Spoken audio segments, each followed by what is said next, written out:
The president must be upset at this Supreme Court decision where they reject President Trump on USAID foreign aid freeze. And what's important here in a close vote is John Roberts and Amy Coney Barrett joined the liberals against Alito, Thomas, Gorsuch, and Kavanaugh.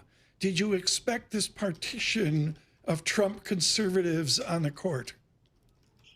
Kind of been expecting it. I mean, Amy Coney Barrett and John Roberts have gone off on their own on several items. I would have thought that Kavanaugh would have gone along with this too. I mean, he does have an opinion from the days he was on the DC circuit, making it pretty clear that when you get down to Article 1 powers, that is the power of the purse that Congress has to disperse money, separate from the executive branch, which is Section 2 of the Constitution, who has to carry out those orders from the Congress. And this was a pretty significant decision because there are a lot of decisions, court cases out there now contesting the idea that the Trump administration can simply not pay certain monies, doesn't have to disperse the funds. Right. But keep in mind that this one really related to monies that were already owed on certain contracts that have already been performed. So the question is, how does this going to relate to other situations where the contracts have not yet been performed, right, and they're holding back money? I kind of think the principle is the same, but we'll have to see. Greg Storr at Bloomberg, expert on this, would go into the complexities with you. I'll keep it simple. There seems to be, whatever anybody's politics, a statement that the legislative branch of the United States of America is missing in action. Is this the kind of court case that could be a clarion call to Capitol Hill to get their act together? Absolutely. I mean, this ought to make them realize that they are just giving up their powers. They're ceding their powers to Donald Trump.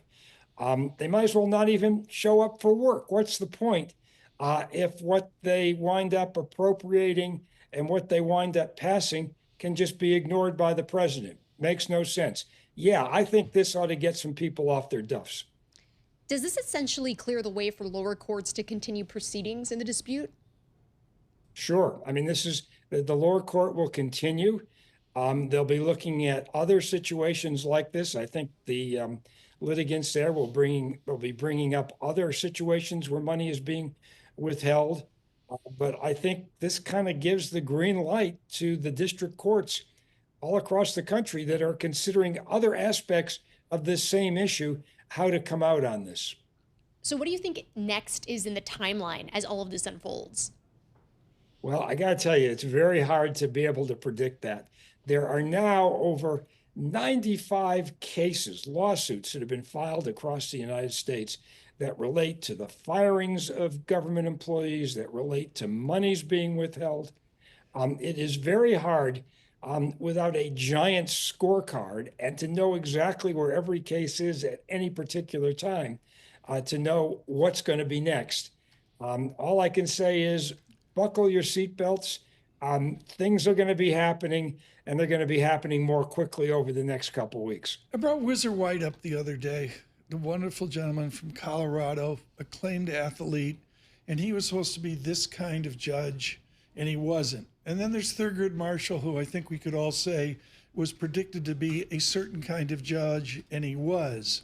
And then Nick Akerman, it gets a little confusing. John Paul Stevens, maybe there's a mystery there as well. Certainly the great moderate Anthony Kennedy. Can you identify the complexities of this 9-seat Supreme Court? Can you do that, or is it as stark as the media makes it? I don't think it's as stark as the media makes it. First of all, you've got John Roberts, who is a traditionalist. And I think if there's anybody who's going to stand up for the difference between Article 1 and Article 2 in the U.S. Constitution, he's the guy to do it. Amy Coney Barrett, turns out she is a very thoughtful, independent justice. she is not going the way of the others on many issues. I thought on some things, for example, that issue that came up during the summer, well, there's a couple of issues. One on the immunity decision, she took a different tact in terms of holding, she would have held that certain evidence would be admissible, even if the president had immunity in certain situations, which would have contradicted a good part of the Roberts opinion. She also came out on that obstruction charge that was used with the January 6th defendants, and was one of the few people on that court, including even the liberals, that recognize that obstruction has been around for a long time. It started out with the courts, but this was something long in the coming, to be able to, actually broaden it to include Congress. So she's an independent thinker. I think she's one of those people that will stand up for the Constitution. Nick Akerman, stay with us, folks. Mr. Akerman with us this morning with his efforts for the nation as Assistant Special Watergate Prosecutor and, of course, decades of experience in the law of the land. I think this needs to be said, Jess Menton, because we lose track. Chief Justice John Roberts, 19 and a half years on the Supreme Court. Alito, the conservative, 19 years on the Supreme Court. I'd stunned at this statistic. Sotomayor and Kagan, already 15 years and 14 years. Time flies by. Right, Alito and Roberts, both appointed by former President George W. Bush there. But I was actually going through and looking at this brief that was filed on Friday from the Supreme Court, and they were talking about it, even if the government won, the brief said the administration would not be able to proceed with the funding freeze. Why would that be?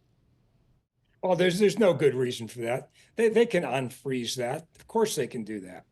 It may take a couple days more. There may be some bureaucratic loopholes to jump through, but no, they can do that. A couple phone calls. I mean, that is absolutely insane. Yeah, I look, Nick, and to get one more question in here, we've got to go back to the markets as well.